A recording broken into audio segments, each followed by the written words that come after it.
Welcome to Grant the Mic, the podcast for nonprofits, grant professionals, and grant consultants who want to elevate their grant game and make a bigger impact. I'm your host, Allison Boyd, founder of Boyd Grants and the Boyd Grants Academy. Each week, we dive into the world of grant funding, sharing tips, insights, and stories from experts, leaders, and funders themselves. From building a strong grant-seeking culture to collaborating with consultants to crafting a proposal that truly wins support, this is your go-to place for actionable strategies and inspiration. Whether you're just starting your grant journey or you've been writing proposals for years, we're here to help you learn, grow, and get results. So grab your coffee, get comfortable, and let's grant the mic.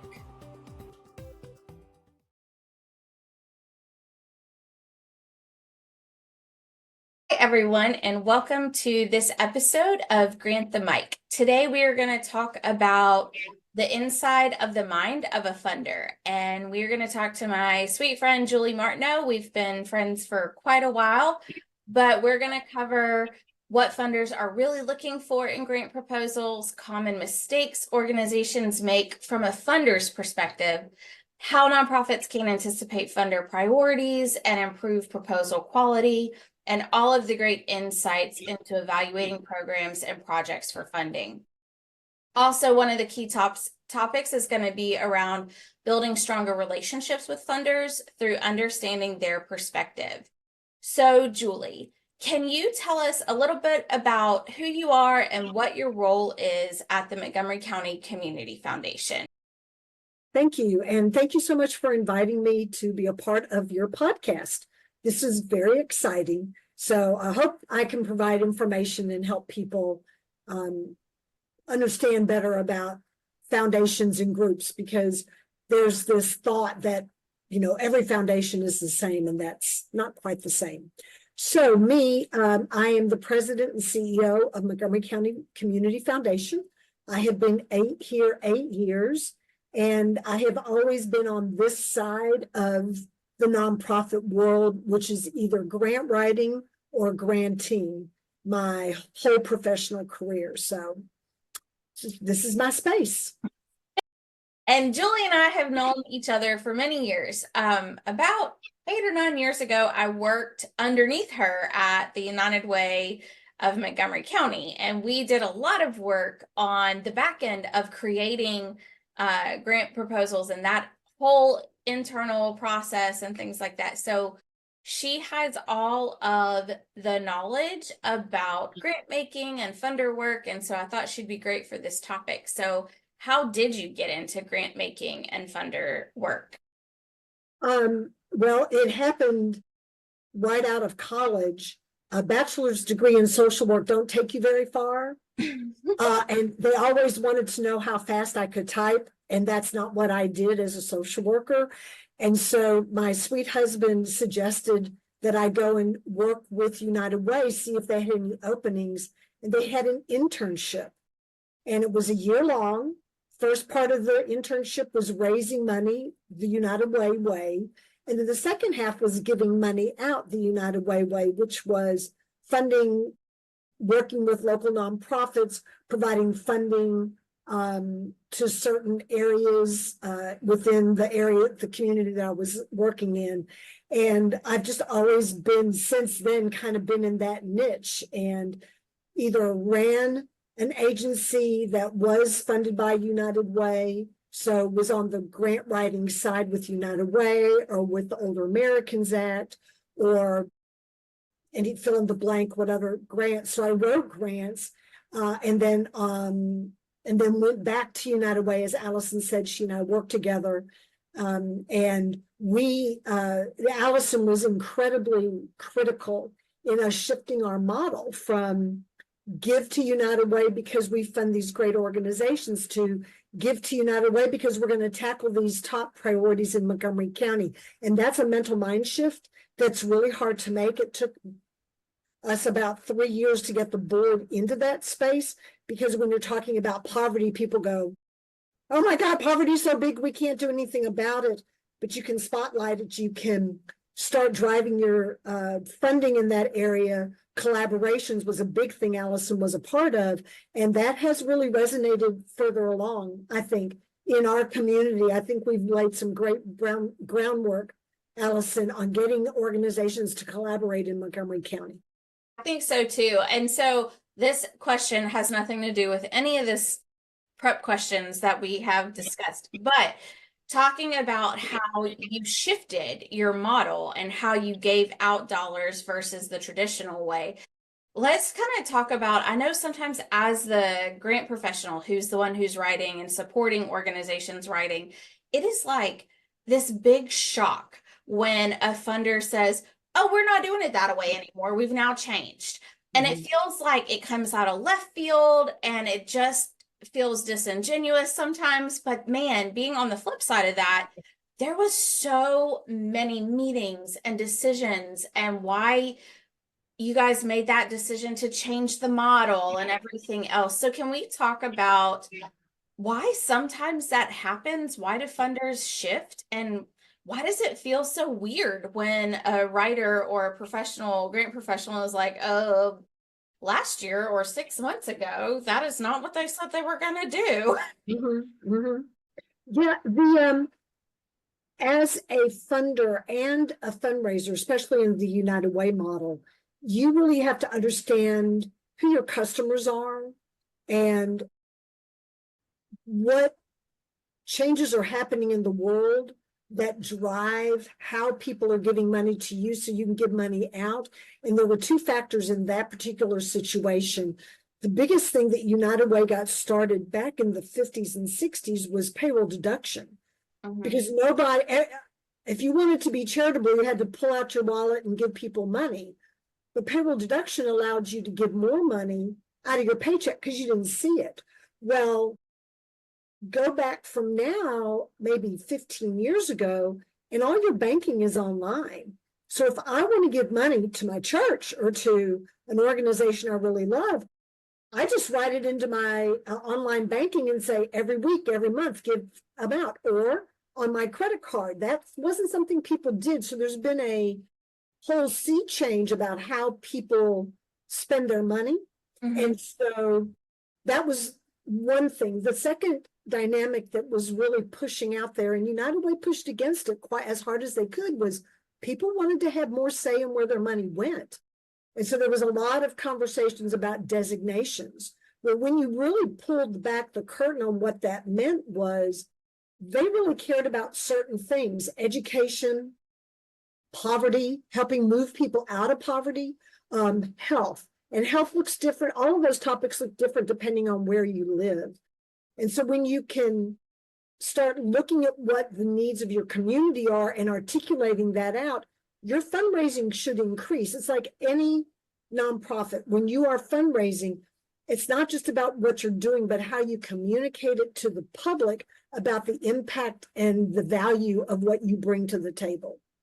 There are reasons that there are nonprofits out there that were here, robust, big, decades ago. You don't hear much from them. Think about muscular dystrophy. Jerry Lewis and the big telethon, right? I mean, he was the powerhouse. You don't see it anymore. So if you don't change, you lose. If you're not paying attention to what's happening in the world.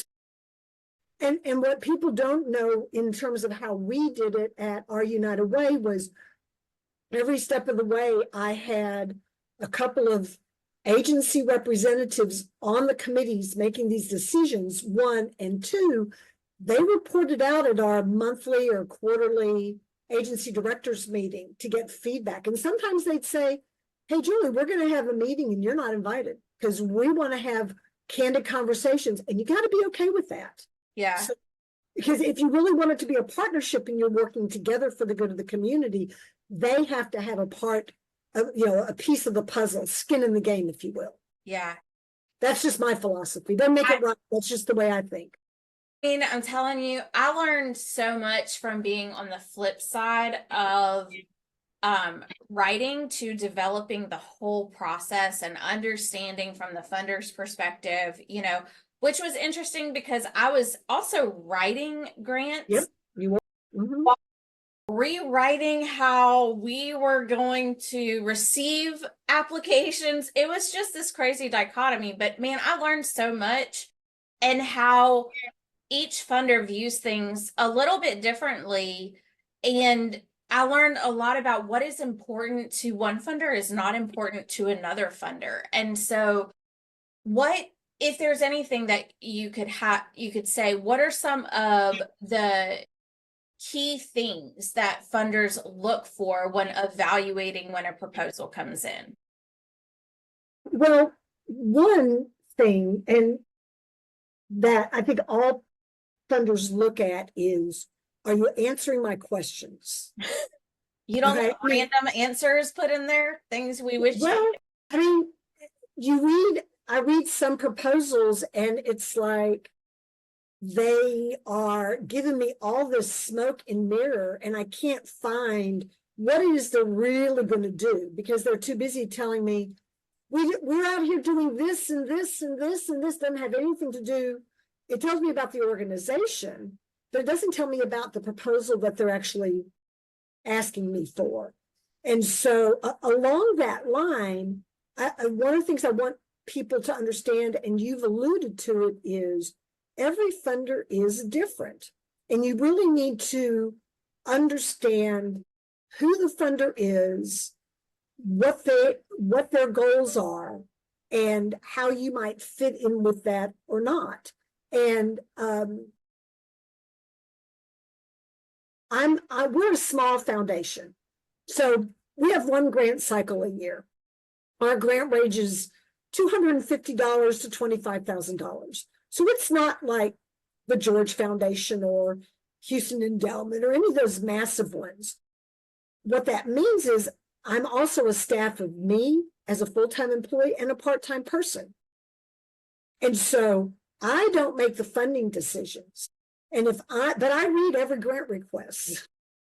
And if I'm reading the grant request and I live in this space and I'm reading it and going, what do they want? I don't understand. Imagine a volunteer who doesn't do this for a living, because they're the ones that make decision in my world. And that's what applicants, grantees need to understand. Who's making the decision? When you're looking at George Foundation or Houston Endowment or some of these large ones, it's the staff. And so your relationship building is around the staff. It's understanding them, what they want, how they want, do you strike a chord with them? If it's a small organization like me, you can tap my brain, but I don't make the decisions. So so I'm looking for clarity. I'm looking for simplicity. If I have an outline, I want you to go one. That's how we teach, is follow exactly, like, just guide them to the answer that they're looking for. Exactly. Make it easy for us and make it easy for the volunteers, because if you lose the volunteers in my organization, you're done. Right. So, but to something you said earlier, is we have a few organizations and they've gotten funding from us, and I can tell they just pick up what they did the last time for us and they update the numbers and they send it in. Even though I have said, I don't need all of this narrative. And what really irritates me is if you do that on my final report. You just give me this, or they'll send me the annual report. See, here's your final report. I'm sorry, my final report asked you to be analytical. This is not analytical. It's outputs, maybe some outcomes, but it's not analytical. So no, and I'll send it back and go, your final report's not been submitted. You need to, here it is. I send it back to them. This is what I need. Fill this out. Answer these questions for me. I love talking to funders, and you and I have a different relationship just because we've been working together for so many years. But I love hearing that these are common sense things, right? Mhm. Follow the instructions. And it's kind of like Grants 101. It's the basic understanding and critical thinking skills, right? How are you going to communicate with someone? How are you going to tell them your story? What do they need to know? Well, they're asking you what they need to know, right? So I love that talking to you makes it more relatable, right? It's not just words on a page, and it's not just, well, I'm afraid to pick up the phone, and I'm afraid to call, and I'm afraid to email. And because what if I email wrong and they get mad and they don't review my stuff? And I just think it's interesting to see that sometimes we get in our little boxes and we think, I'm going to do what I'm going to do, but I'm not going to cross over to the other side. Yet, when I have been a reviewer or I've worked inside a funding agency, I have learned so much that has changed how we teach how to write, how we teach, and how we have our staff do writing for different clients. And I don't know. I feel like everyone should try to volunteer to read proposals just for fun. You know, Uh-huh. it'll Mhm. teach you really a lot about what funders, the timing. You don't have a lot of time. What were you telling me? Y'all had 7 days or something to internally review and then, 72 proposals. yeah.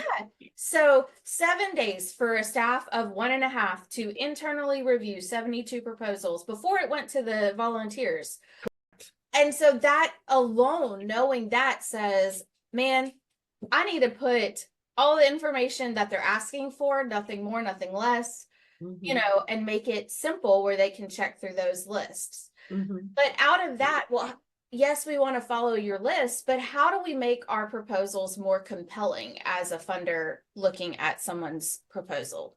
What do you want to see? Um, I'm I'm looking, so we look at and we train our volunteers to look at a number of different things. So one, we ask for the mission statement, and I'm going to revamp my application and not make it an attachment, but make it as a part of the actual narrative. And Nice. because I want to make sure that what they're asking for makes sense in light of the mission statement.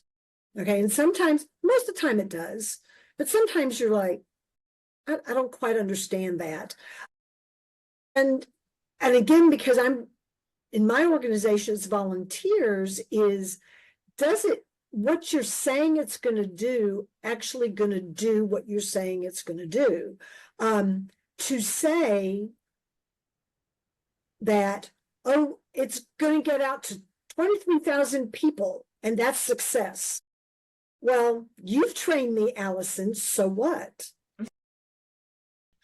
It does, there isn't, what change did occurred by putting this thing out there? Who's actually looking at it? And I had a call this morning with one of our nonprofits that did not get funding from us. It's second time they've written a grant, and I know they feel like they're getting mixed messages, but it's, there was nothing wrong with their proposal at all. It was a basic, simple proposal.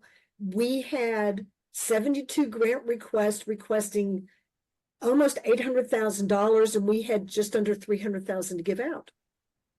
What's that 60% cut we have to make? And so the question becomes, do you do a little bit or not at all? And what's most important to you? I train my volunteers, and I got off track, but another part that I train our volunteers to do is say, if we can't give you all the money, can you do this? Can you still do it? And if the answer is no, that's okay. But if the answer is yes, we can still do it, then what's the most important thing? So be thoughtful about when you're giving us a budget, what the whole thing is. What pieces do you absolutely have to have if we can't do it all? The other thing where I got sidetracked is the financials. So we're looking at the opportunity for success as an organization, that it ties to what they're going to do. We are also looking at the financials. So I do look at the 990. I do look at your budget. I do look at your financial condition and go, oh, you've lost money. If I'm looking at the 990 and it's a 23 990, and I'm looking at your budget and it's the 24 year to date or whatever, and I can see that you've lost money every year. I'm concerned. Are you going to be around? Are you going to be able to manage this money? So that's something that we talk to the volunteers about, is how financially solid are they? Can they manage this? And we had one person this year, they have a great idea, but they were not ready for the amount of money that they were asking us for and what they wanted to do with it. They haven't proved that what they want to do is needed and that there's people out there that want it. But they want to buy a building or get a big space and they're going to open up, and that's, I think, a challenge for brand new nonprofits. We need a presence. I'm going to connect them with another group in the same space and go, why don't you do what you want to do with this group? See if it works, and then prove it so that you can then go out and say, hey, we really do need larger space. Yeah. Sorry, kind of wobbled around. That's I me. kind of don't remember what my question was, but it led me to a whole other thing. Okay, good. So go back and talk about your statistics of you had how many, you had 72 grants come in and the total request was what, and what did you have to give out? So the total amount that we had of request was actually $770,000.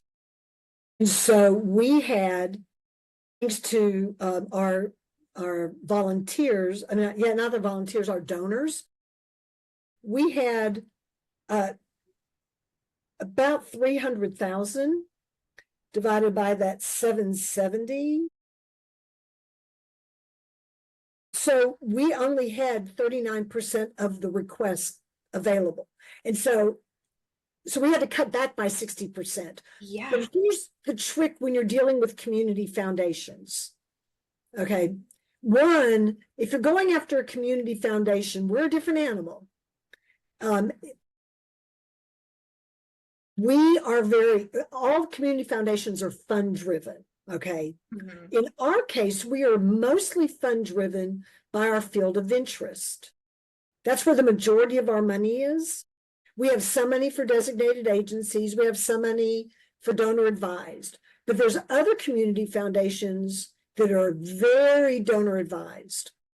You can talk to the staff all you want until the donor says, I want to put some of my money into your program. You're not going to get money. Staff doesn't have that power. In my case, because we are heavily field of interest, and it's the volunteers that are making those decisions in partnership with the donor advisors.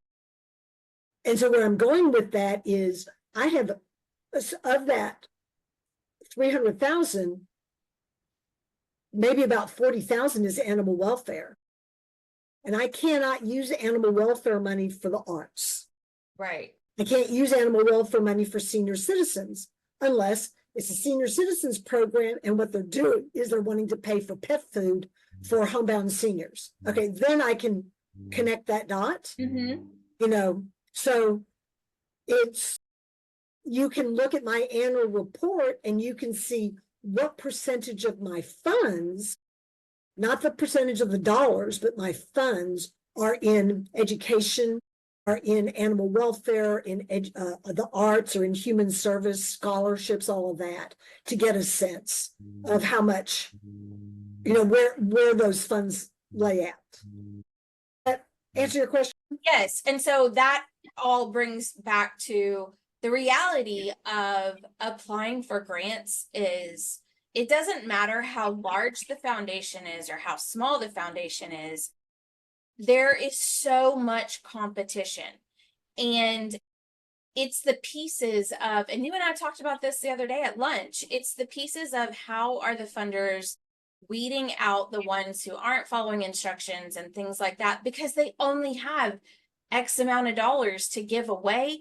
And you can guarantee they're never going to be requested less than what they have to give away, right? It's always going to be, there's going to be more need than there is dollars. That's just the world we live in. And so those dreaded decline letters that bring us all to tears, and we really want to know why and how, and do you just not like me? Or is it really, did I do something wrong? I think we have to understand as nonprofits and writers that you are really going against the really a number that can't change, right? There's never going to be more money than what's in your funds at that time and what you're allowed to Right, handle. right. Mhm. There's always going to be more requests, and someone has to be told no. And sometimes the standard form letter of there were more requests than dollars available is legitimately true. And there's no Mhm. other reason than we had to make hard choices. Mhm. And Mhm. which one is going to give the bigger results and which one has the bigger need at this moment Right, to fund, right. and I just think sometimes we, as on the other side of it, are like, I should have done this better. Sometimes you're going to get 100 and it's still not going to be good enough. Right, right, right. I mean, didn't have any grant requests this year that I looked at and went, this is just horrible. They were all well written.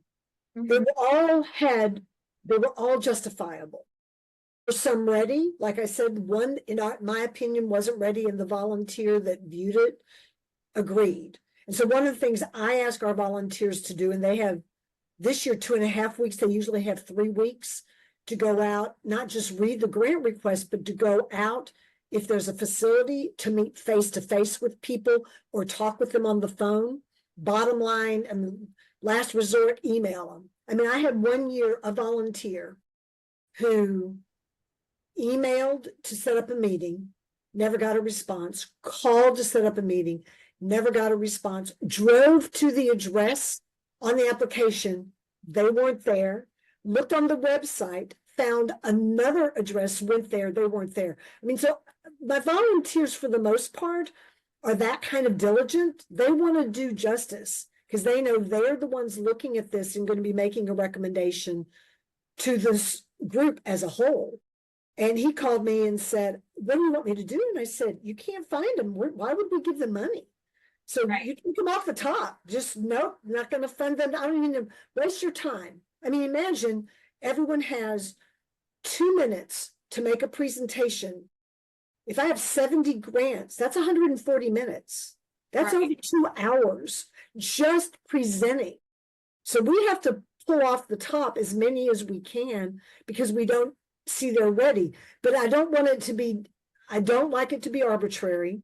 I want someone to have had a conversation or um, looked at everything. That's why I look at them as well, because I want to make sure I've got all the questions. If there's something that I'm concerned about or an important piece that I think is important, I bring that up.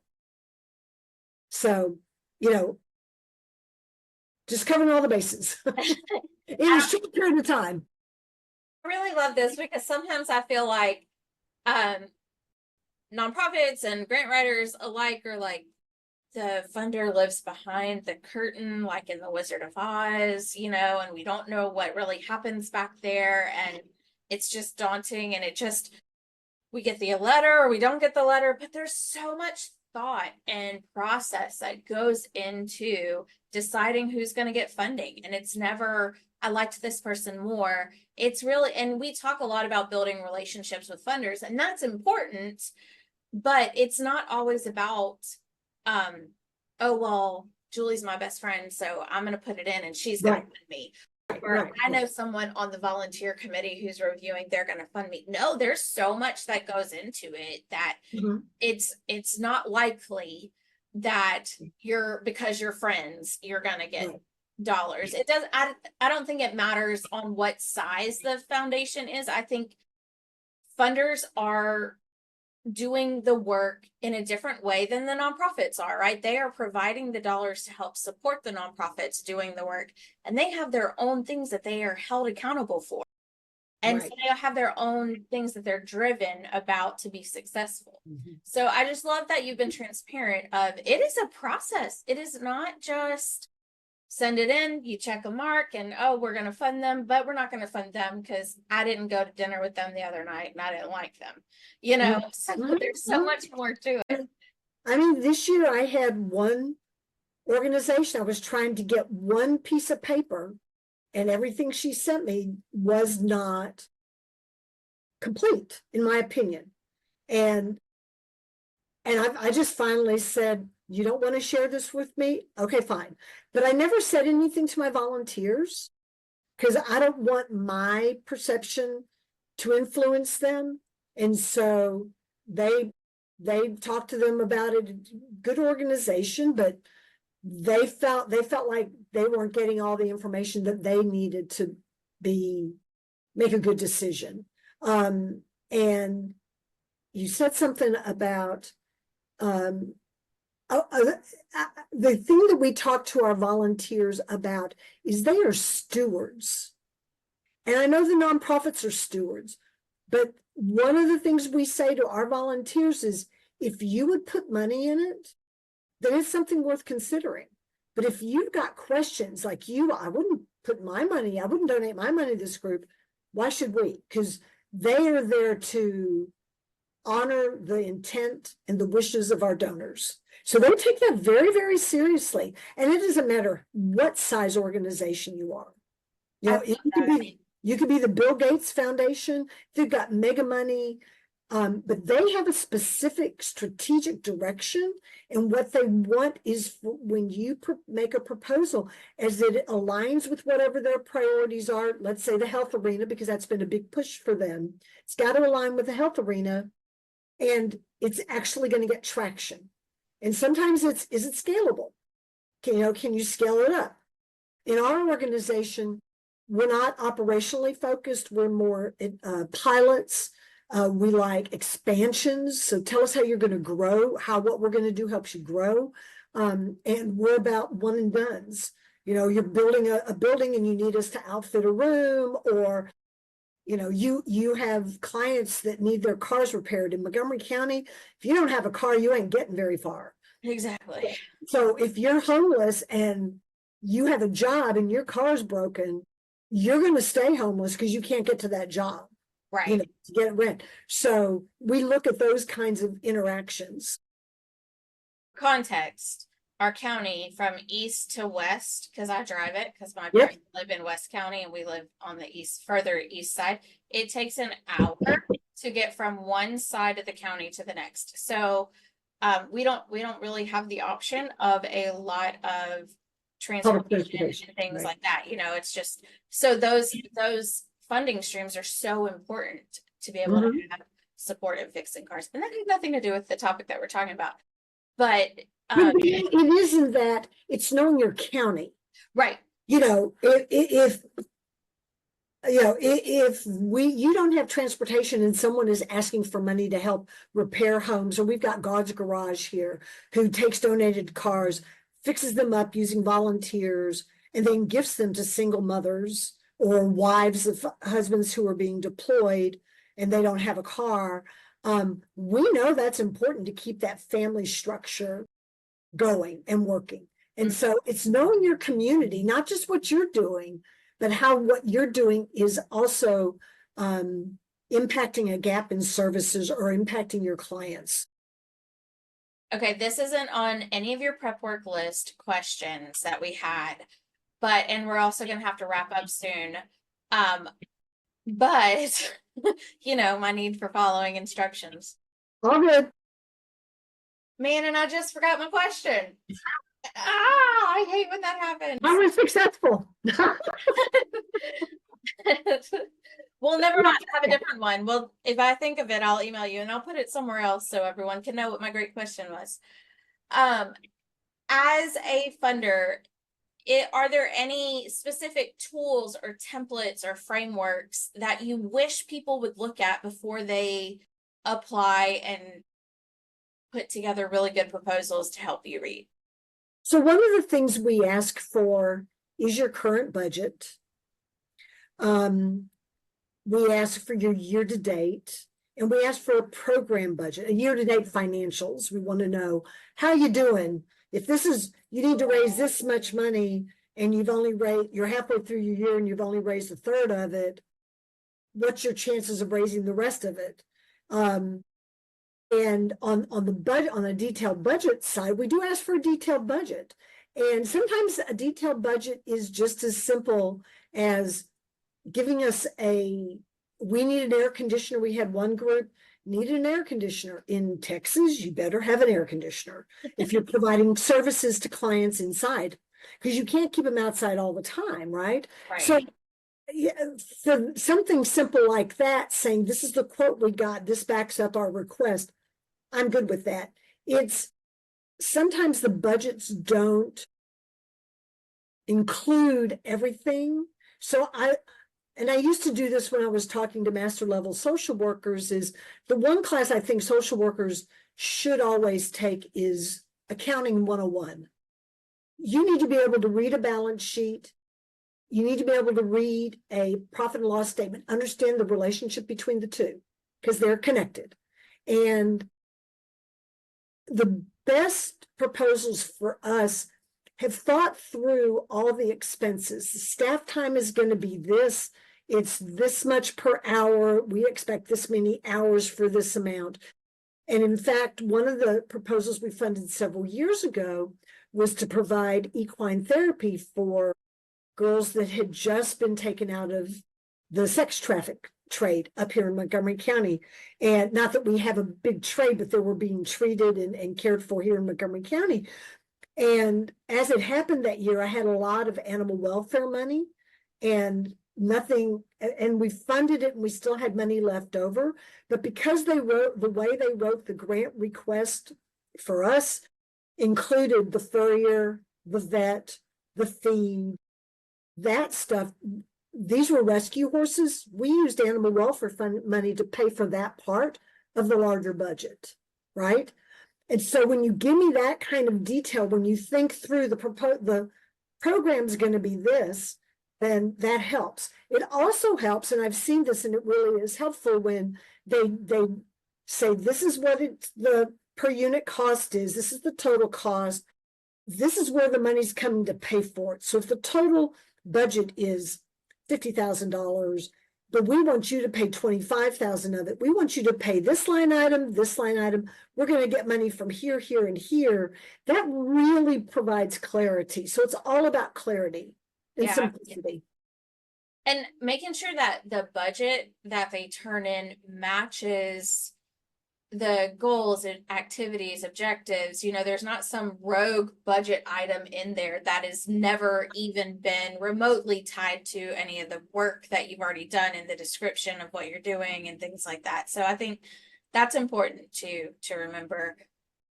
Okay, so last thing, what is one key takeaway for nonprofits wanting to align with funders' expectations that you can give them? If you can, talk to them, talk to the funder, and take a temperature. I'm generally accessible, and I've had people call me before our grant cycle was, it was due.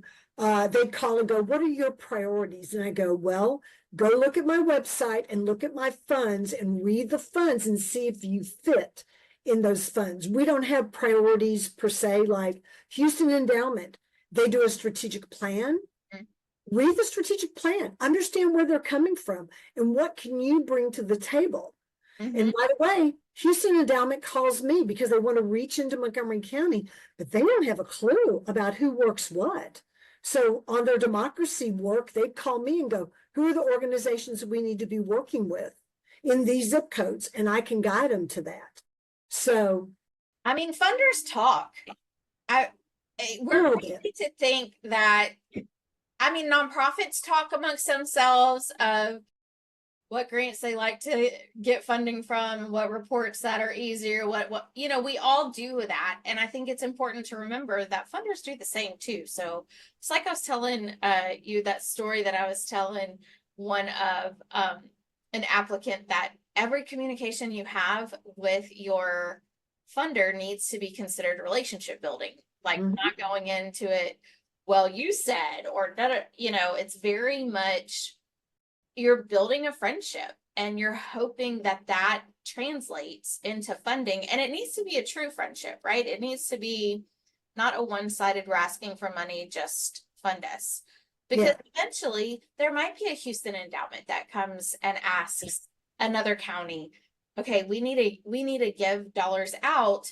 Who are the best ones to give it to? And where do they align?" and things like that. So that's the perfect way that building those relationships with funders is more than just about what they can do for you, because if you're being kind, courteous, and doing all the just normal good things, Right, that's right, going to translate further, right? Than just how can that certain foundation serve me?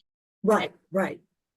And just to take that one step further, several years ago, I got a call from the Community Foundation of Texas, and they act as a back office and work with large Yes. statewide businesses. And they called me and said, we have this large corporation who wants to make grants in this arena, and we don't know who to talk to in Montgomery County. And so I pointed them to a specific nonprofit, said, this is what they do. This is what I understand. That would be a good place to start. Yep, they got like $50,000. Last year, I had another foundation, a trustee of a foundation, call me and say, Julie, who did not get full funding but really could use full funding this year, because we have end of the year money and I'd like to bring some proposals of Yeah. people. And I gave him several groups, and then they showed up at our check presentation and surprised them with a check from their end of the year money. That's so So cool. it was so cool. I videotaped it and sent it to the director because she had no idea this was going to happen. I knew they were going to come because they were, one of the people, the trustee, was there for me, and he asked if they could do that. And I just, we can, funders are not just about what we do, but about building funding streams for addition from other organizations to the organizations we know. So I may not be, our community foundation may not be the right fit for you, but if you're in Montgomery County, Texas, not Maryland, no place else, just Texas, then and you don't know me, you haven't met me, because I tried to get around, reach out to me, because you don't know when I may need that piece of information to share with someone else who's going, and I've got new funds coming online. I'm looking for treatment and recovery in the addiction world. I don't get any grant requests in that, so I'm getting ready to launch a search and rescue. That sounds fun. Can I I help? mean, help. Okay, well, you and I could talk for hours just about all of the things. And like always, I feel like I learn so much every time we talk, and things I should know. And now I know a little bit more about the funder world. Um, It's so a great relationship, Allison. I appreciate your generosity always in helping our nonprofit community, because you will give of yourself to help them understand what the needs are, like with these podcasts. So thank you for the gift of you. You're a wonderful person. well, that was very sweet. Well, we're gonna go. Don't cut it. Okay, What? whoever's editing, don't cut that. Don't cut that out. Okay, I'll try not to. We're gonna go ahead and wrap up. And so, in the show notes, I'll post a few little tips and tricks and things like that to help you build relationships with funders, and also just how to do the appropriate research to find whether a funder truly aligns with your organization or not. And once again, thank you for joining us for Grant the Mic, and we hope you press subscribe and like, and then join us for our next episode. We will see you around.